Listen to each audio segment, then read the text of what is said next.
Lampung terus melakukan berbagai macam riset serta inovasi. Dalam risetnya kali ini, Polynella menghasilkan varietas baru pada tanaman nilam. Varietas tersebut dinamakan NPL2 dan NPL9. Kedua varietas inilah Polynella melalui tim program pengembangan usaha produk intelektual kampus menjadikan tanaman tersebut menjadi minyak atsiri yang bernilai ekonomi tinggi. Penyulingan sendiri dilakukan di lingkungan Polynella, tepatnya di kantor yang dinamakan Warung Atsiri. Gedung yang secara khusus dibuat pihak Polynella untuk penyulingan minyak atsiri. Jadi penyelesaian studinya itu ada 4. Jadi manfaatnya ini untuk usaha, ini punya manfaat lain untuk sumber bibit. Nah kita kasih gratis, seperti ada di pesawaran kita sudah kasih. Nah itu bibitnya kasih gratis. Ya kasih gratis mahasiswa. Jadi ini sudah 4, bahkan sudah 6 orang nih lulusan dari tanaman ini. Sudah 6 orang lulusannya. Manfaat itu ya, manfaat tanaman ini. Nah ini penelitian saya dulu untuk nilam ini diradiasi sinar gamma. Kemudian kita dapatkan 10. Dari 10 itu diseleksi ada 2 NPL2 sama NPL9 itu yang favorit. Nah inilah yang mau diharapkan nanti untuk diusulkan menjadi hak kekayaan untuk intelektual untuk perlindungan varietas. Nah itu hak patennya nanti Politeknik yang punya. Nah diharapkan nanti ini 2 tahun ke depan sudah kita bisa daftarkan, karena kita sudah identifikasi karakteristiknya baik secara molekuler maupun secara fisik. Muhammad Tahir menambahkan, selain menjadi bahan penelitian mahasiswa, Warung Atsiri juga bisa jadi peluang usaha baru guna menambah income untuk masyarakat. Menurutnya, budidaya tanaman nilam dapat menjadi bisnis yang menjanjikan.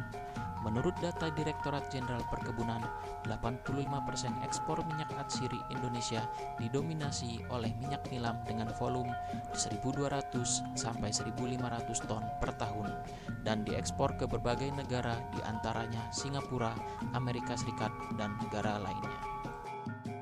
Di tahun kedua, supaya ini bisa konsisten, nah kita bikin fresh care. Jadi ada minyak parahnya, ada minyak ultranya, ada nilamnya sebagai pengikat wangi. Nah kemudian ada nanti minyak pala sama cengkeh. Nah inilah yang jadi hand sanitizer, fresh care.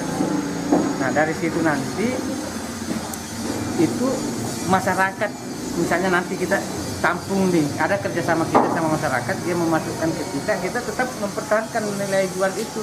Misalnya 900.000 untuk nilam, 300.000 misalnya untuk serai, itu nggak berkurang.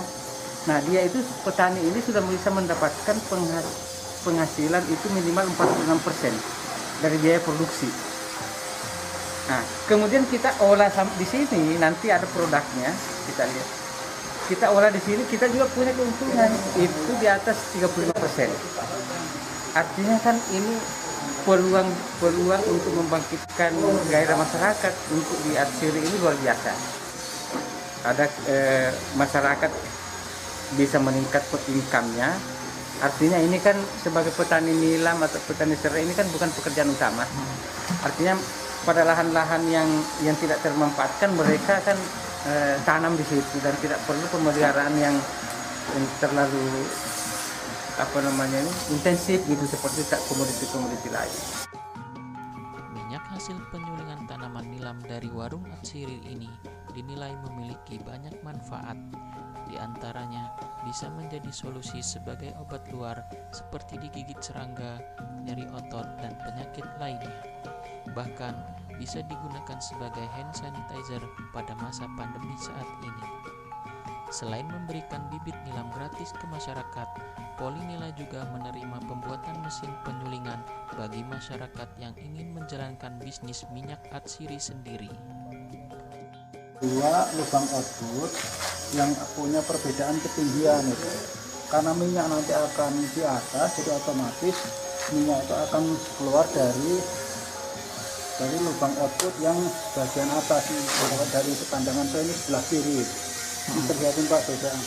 Jadi nanti di sini bersirkulasi terus air dan minyak, dan airnya karena ada sistem pisah begini, air otomatis akan keluar, jadi langsung kita buang. Di sini nanti kita tambahin botol penampungan minyak, karena terjadi perbedaan berat jenis, jadi minyak yang sifatnya semakin jenuh, jadi otomatis akan keluar. Nah, disitulah produk yang kita inginkan. Denny Setiawan, radarlampung.co.id melaporkan.